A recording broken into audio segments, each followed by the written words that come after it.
dito ka rin dadaan pag ano. Backdoor kasi ito. Kaya kukuha cellphone ko.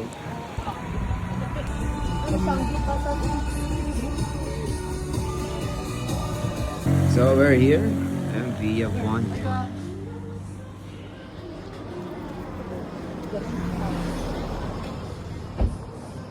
Sa Itogon.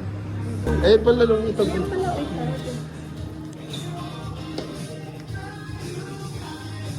Ilan yung binili mo po yung ganito? Dalawa lang. Dalawa. Isa na. Isa naman dito. Talong ka na. Ganda oh. Overlooking oh. Kung naghanap kayo ng coffee shop na overlooking at medyo overcrowded sa Baguio, dito tayo sa Itogon. Dami, ganda oh.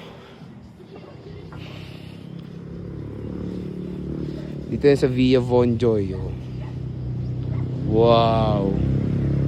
What a view. Ito yung menu nila. So ito yung mga prices. Tingnan nyo naman no, kakain kayo, ganyan yung view mga pre. Diba solid. So yan pansit. May mga 4 to 5 person. Yan lang naman. So tama-tama di ka pa kumakain no. Silang itag na menu. Kiniing. Gusto mo tikman yan? Ulit dito. Tignan nyo yung papunta sa taas. Pwede kayo pumunta sa rooftop. Ganda oh. Grabe yung taas oh. Overlooking. Yeah. Di ba magkakape kayo in the sky? Oh.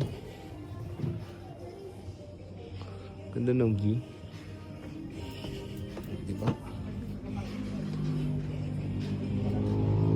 Hey Jebert, 230 lang iso. Ilan kaya natin si Mama take out, no? Take out natin si ma'am. Baka magkampo. Oh. Hindi na ako sinama. 230 lang mga pre. Oo. Ito yung barako. Dalawa yung order mo to, di ba? Oo. Ito mukhang barako. Tikman natin. Taste test natin ng dessert. Good morning mga idol. Eh, ano natin? Baka mga yung ano to. Ito. Smooth. Let's try it. Dessert agad, wala pang kanin. Parang kulang yung plat dito. Tatlo, tama. Ayan, sakto yan. Tingnan ko muna yung barako nila.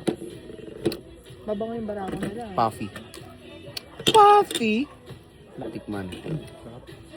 Ito yung Yema cheesecake nila. Share ko lang. Dapat yung chocomus yung masarap na kasi naubos yung tanggapin ko. Ay, panalo to. Wow, food critic yarn. Kumbaga yung lasa nagbe-blend.